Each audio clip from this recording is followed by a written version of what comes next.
Well, hello there. Hello again.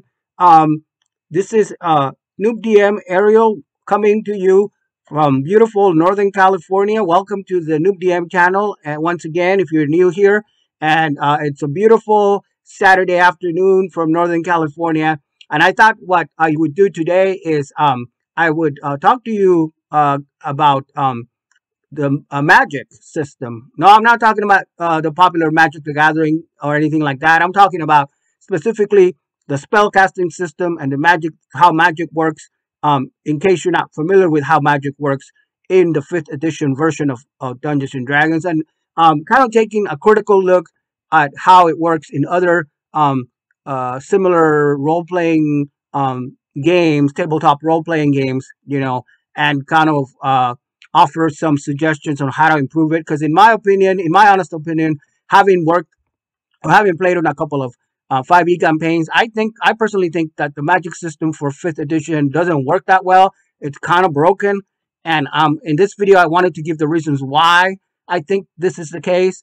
And I wanted to sort of give a short overview of what the magic system is like for 5th edition, and also maybe offer some solutions, which I've done in the past in my gamer blog, but kind of elaborate on that a little bit and offer some ideas that I think you can incorporate into your 5e campaign or 5th edition games of Dungeons and Dragons and improve the system or make it better, make it less broken. So without further ado, I present to you this discussion about the 5e magic rules and how we can fix them. Okay, so here we are. And the first thing I wanted to do is I wanted to talk about the character classes, because there are a lot of spellcasting classes in Dungeons and Dragons, especially 5th edition. You have your bards, which they cast a bardic inspiration, and of course you have your cleric, which are your healers. That hasn't changed over the years. And you have your druid, which is the druid is more like nature, in tune with. In case you don't know, these are the spellcasting classes. The druids are more like in terms with nature, and then you have your paladin, which is kind of like a holy warrior, and your ranger, even the ranger, which is mostly a support class with ranged weapons and able to track. While the rangers also use martial powers, but they do have nature-based magic. And you have, of course, your sorcerer, your warlocks, and your wizards. The wizards being the scholarly magic user, because they have to uh, learn their spells. So if we take a look at the fifth edition magic chapter on magic, which is a really surprisingly at least on the players side, chapter 10 is on spellcasting. It's really kind of a short chapter. It talks about basically how the system works, and if you're not familiar, magic permeates the world of Dungeons and Dragons, and often appears in the form of spells. Different characters cast different spells, and he talks about what a spell is and the spell levels. And the thing that's kind of screwy about D&D, and has always been, or has been for a long time, and it carried over into this edition, is that every spell doesn't match up with the character levels. Which what I mean by that is you could be a first level character, or a second level character, or a third level wizard, but that doesn't mean that you're gonna be able, if you're a third level wizard, you're gonna be able to cast third level spells, which you would think that would be logical, but no. The spells have their own range. They go level from 0 to 9.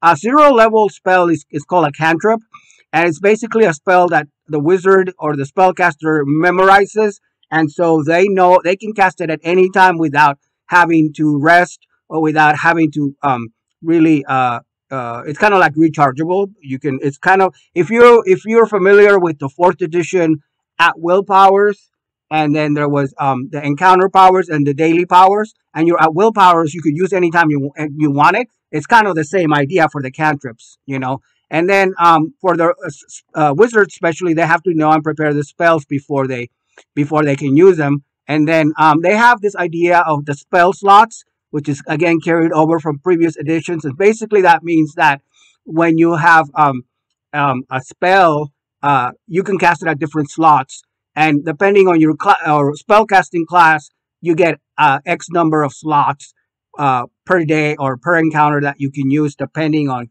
the spell level, what spell class you are. Um, let's see. Let's turn to page 53, I believe it is, of the fifth edition player's handbook, if I can get there. And that's where it talks about the bard. Um, Actually, I think it's like one more page, 54. Here we go. So like the bard, for example, at first level, at the first level, the bard has the special features, which is the spell casting and his bardic or his or her bardic inspiration, and they know two cantrips at that early level, and they also know four spells. And at first level, they also have so it's two first level spells basically, like it says on this table here. Second level, they're gonna have five spells. Three of them are gonna be first level, and then the two cantrips, and so on. So as he progresses in level all the way up to level 20, the number of the spells he knows, or the spellcaster class knows, is gonna be going up exponentially, and that's kind of the same idea for all the spell casting classes in fifth edition. Um, and So let's just go back. Let's go back a little bit. Uh, and give me a sec to go back to the chapter on spells, which is on, I believe, is chapter 10 of the book that is dedicated. Like I said, it's a very, very short chapter, so you don't get a whole lot of information. You just get basically, you know, the basics of what spells are, how do you cast the spells, and then and that's on page 201 or 202 thereabouts. So there we go, chapter 10, spell casting. I was talking about the different spell slots, and that's basically how it works. You can cast if you have a couple of spell slots for level 2 or level 3, whatever it happens to be, you can cast it at a higher level as long as you have the spell slot prepared. And the more powerful spells, like in ninth level spells, they are going to be do a lot of damage, and that's what I kind of feel, that the spell system in fifth edition is kind of broken, and kind of, because especially for the wizards and the clerics, the wizards are more offense attacking type casters, where they can attack with very powerful spells, even from like the early levels. And the same thing for the clerics, depending on what domain. By second level, they pick a domain, so they can be a war domain, a different type. It's kind of like a subgenre of the class. Um, and by the third level, they can do more powerful magic. And but most of their utilities for restoration, right? They can revive a character. They can heal. So it's kind of sucks to kind of categorize them just to be like a healer, a party healer, but that's usually what a lot of people think first, although they do have other offensive spells. So they're also kind of overpowered right off the bat. So one thing that bugs me, and I've talked about this before in fifth edition, is even at the early levels, the characters are very powerful, and the spellcasters especially seem to be very OP, depending on what the campaign's about, depending on what the encounters, the monsters, or the foes that they're facing, because they don't really need a lot of like, they can cast spells, and then once they're out of the spell slots, all they have to do is come to a rest stop and take like a long rest, or short rest, or a long rest. And if they take a rest, then the next day, they're adventuring day, they're up and running, and they have all their spells back, and their spells are pretty overpowered. And for example, in this latest fifth edition game that I've been playing, we have a character that is a dragonborn, but it's a special dragonborn from one of the dragon books, where it's like I think it's like a jade or a jewel. It's kind of like, it has like a crystal gem basically, and so that gives him extra power and some spells that are unique to that specific subclass of Dragonborn. But we went up against a boss level character. I forgot what the DM made the CR. The CR was not that low, and he was basically like a mafia guy and had a lot of hirelings or people under him, and it's kind of weird. But he had no problem dealing with battle in a number of the scenarios, and the DM just kind of let him. Well, you can cast this and you can cast that, but there's not a whole lot of restrictions per se. And what I really hate about it is the fact that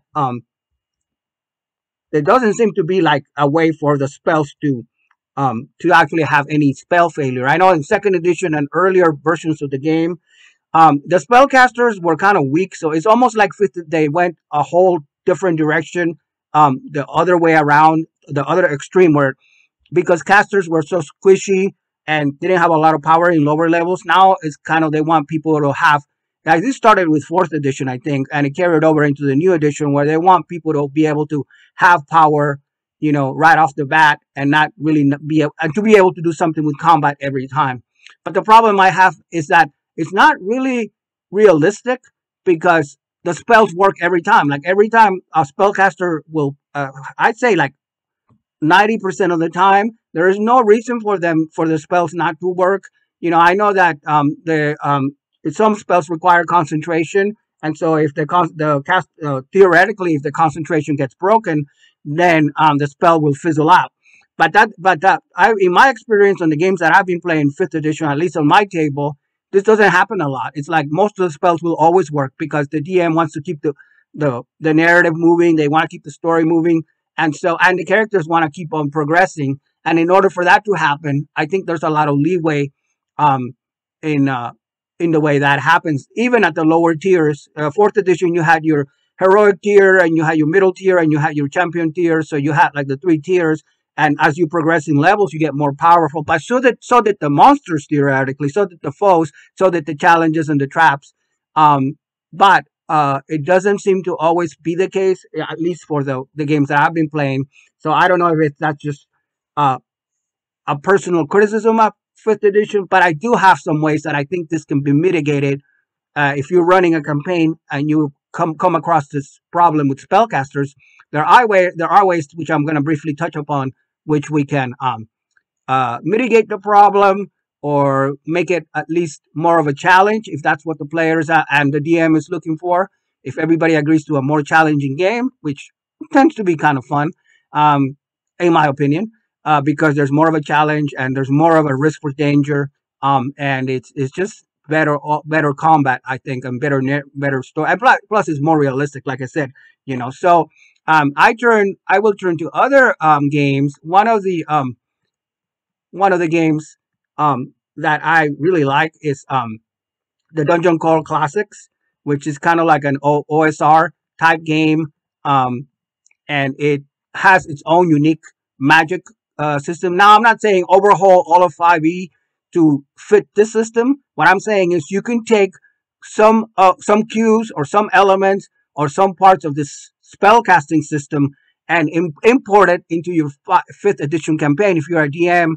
And as long as the players are having fun, then you can make it better and you can have a more realistic, less OP. The PCs don't feel like they're OP or they don't feel like they're superheroes at the early levels. But they also don't feel like they're completely weak because they have some awesome things that they can do with their casting. Okay, guys, so here we go. So in Dungeon Crawl Classics, which is kind of like an old school D&D clone game, but a very good system.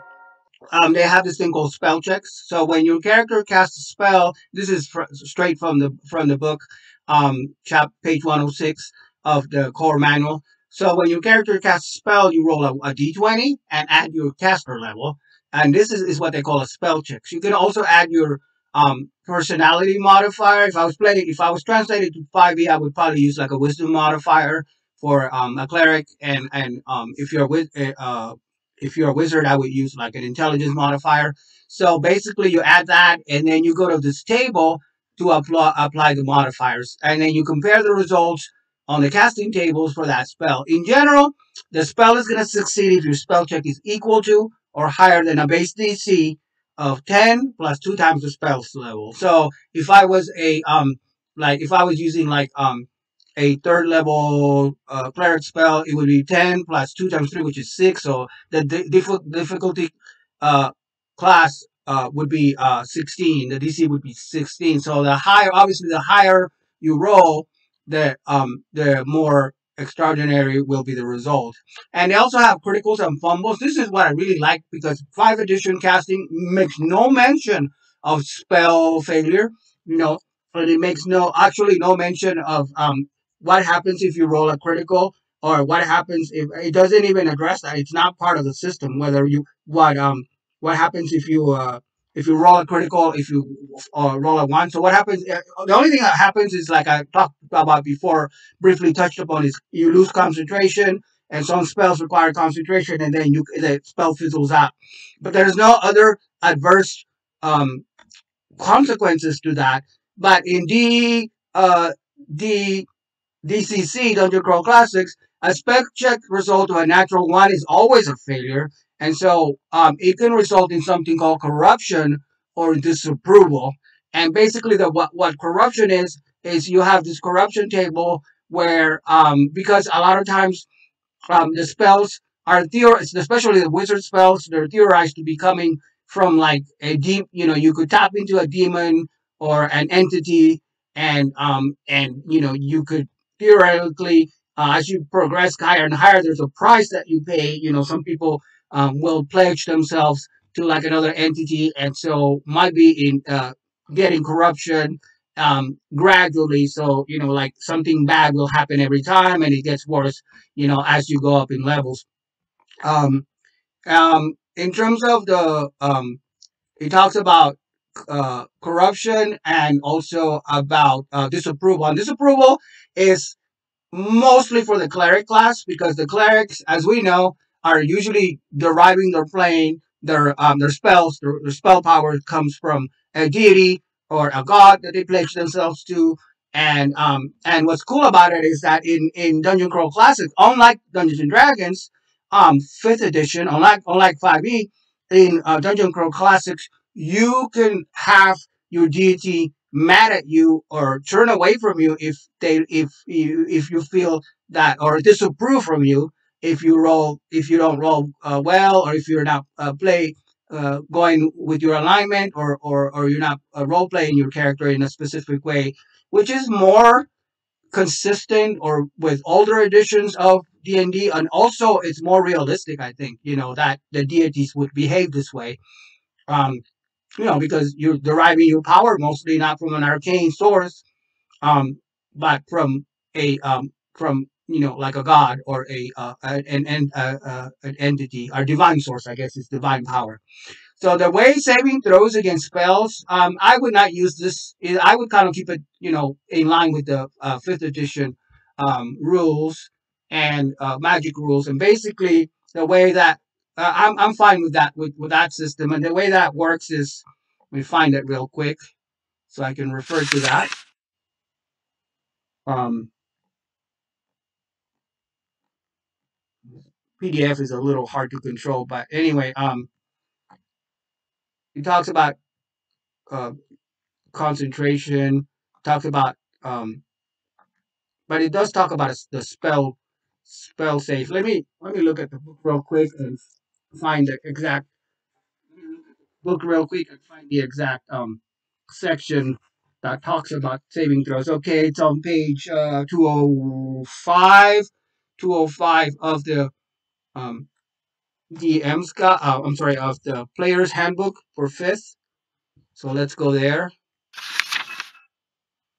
Hmm, here it is.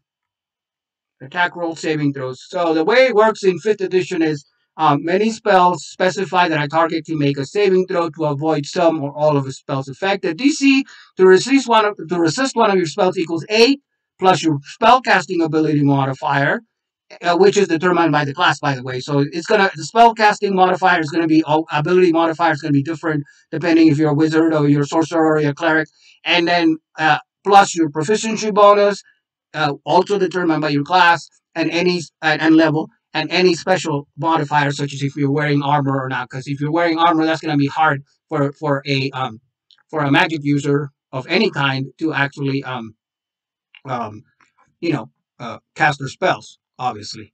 So let's see. So that's how the saving throws work. But and going back to Dungeon Crawl Classic, which I would incorporate, is I would incorporate this corruption as well as disapproval. And there they also have a spell cast, an interesting mechanic called Spellburn, where basically you burn some of your abilities in order to get more bonuses to your check. So, for example, a wizard might be in a life or death situation, and he may need uh, absolute certainty. The book says that his next spell is going to function, so he doesn't want to fail because he might die. So he might call on a demon with whom he's dealt with the past and make an offering to the demon and to share his life force. And so he would trade 7 points of strength to give himself a +7 bonus to his next spell check to make sure that it does work. Um, and then they also have the automatic criticals. So what happens if you roll a crit? Well, there's an additional option for a spellburn. A wizard can sacrifice a full 20 points. That's crazy. You can just sacrifice 20 ability points in one fell swoop, so you can have a spell check and treat it as a as a nat 20. But there are consequences on that because if you fail your spellburn, and you roll a nat one, for example, you're gonna lose. You leave yourself open to corruption, and so there's negative consequences of that, and you also lose points for your abilities. You can lose the ability points permanently, but that's kind of the risk you take. And so what you do is you roll a d24, and which is not an option, which is not a die choice, one of the dice in D&D, but it is in that's the Dungeon Crawl Classics has this weird thing, but you can just add them up. You can, if you don't have a D24, you can add like um a D20 plus a 4 and then roll and see what you get. And so you have different outcomes. Like you in one roll, a wizard cuts off one of his fingertips. The wizard must notch his ear in acknowledgement each time he has been aided. The wizard must place his hand into an open flame. So there's all these consequences that happen because magic, you know, is dangerous, and in D&D, everything that happens to the casters is, well, the magic, they lose the spells, right? If there's some kind of failure because they lose concentration, then the spell doesn't go off. But that's all the consequences. And then how do you regain the spells? Because as the DCC Dungeon Crawl Classic explains, the spell casting is pretty draining. A spellcaster can exert himself or herself, casting spells, and you get tired and you're unable to cast another spell, depending on the kind of magic. This can be a reflection of mental recall, a godly favor, access to a demon's plane, soul drain, the magical ingredients that they don't have, or other factors. So it makes it more realistic to regaining the spells, because in 5e, okay, you just take a short rest and you're back and you get all your spell slots back. There's also the concept of mercurial magic. Look at this artwork. This artwork is so cool. But anyway, mercurial magic is basically you roll the percentile dice, and then you adjust to the spell effect depending on what you roll. So if you roll like a 5 for example, it makes it difficult to cast. So instead of rolling a normal spell check, the wizard will roll a reduced die based on the dice change. So if the roll requires a d20, they would have to roll a d16, for example. Um, there's also slow casting. Roll a 13 and your spell requires twice as normal to cast. And then it just gets more and more consequential as you go up. There's a gender bender. I like that. Casting the spell causes the wizard to temporarily transform into the opposite gender. It's a sex change, which remains in effect for 1 hour per level of the spell. And you say big deal, so he's like a different gender. Well, it can be a big deal depending on where the how you're casting your spells, because maybe some the original spellcaster had a number prepared, but then they shifted gender, and so they don't they can't they have different things on their spell book. Theoretically, I mean that's just kind of like a fun thing. It could be silence, which means that at his discretion, the wizard is able to cast a spell silently. He doesn't need to speak, and any auditory effects of the spell can be suppressed. So that's a kind of could be a benefit. So it's not all of them are negative. Some of them are beneficial to the caster, but I really like that um that game mechanic.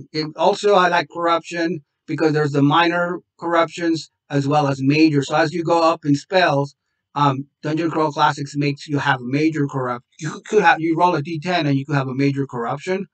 Like your skin changes to a different shade, or you grow horns, or something like that. There's always some kind of consequence which we don't have in 5e, and I really like that flexibility, or that addition to the spellcasting, to the magic mechanics. The last thing, guys, I wanted to talk about how I'm probably going to make a second part to this video because I want this videos to be kind of more succinct. I don't want it to be too long. But I checked out the Pathfinder. I never really had a lot of interest in Pathfinder until recently, but because I wanted to compare the different spell systems from the different RPGs to fifth edition. Even the Pathfinder, the old Pathfinder, I'm not talking about the new Pathfinder 2, but the original Pathfinder core rule set has a very short chapter, but very succinct and good system for magic. And for it's similar to 3.5, so it doesn't have it's not as groundbreaking or as different or as you know um, yeah, as specific to the game like Dungeon Crawl Classics, but there still has some good ideas and some good mechanics in there for the spells. But it's mostly, kind of very similar to 3.5 if you play that version of D&D.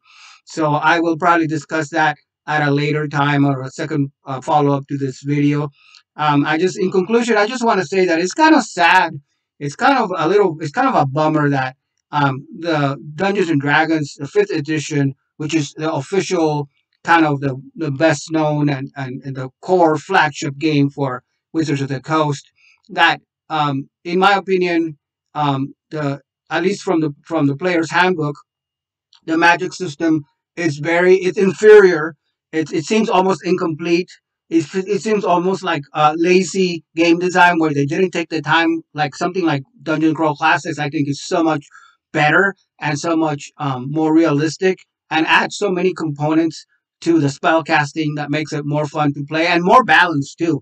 Because they're even at lower levels, like I mentioned, my criticism or my experience has been that fifth edition spellcasters are overpowered or just god, especially as they get up in levels, and there's so many casting options for them that's almost hard for the DM to throw anything at them that they won't be able to match or that they won't be able to handle. So that's a shame, but again, you can fix it by incorporating some of these mechanics that we talked about, and bring kind of port them over into your fifth edition game if you're so inclined, or your players are inclined, and then it'll be a better experience in my opinion.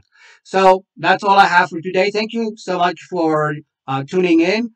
Next time I'll probably do a follow up and talk about some of the Pathfinder magic mechanics in relations to 5e. And let me know in the comments if you like this kind of content, what you think about the 5e spell system, what you like about it, what you don't like about it, anything like that would be worth following up on the discussion. So take care, and thank you so much for watching.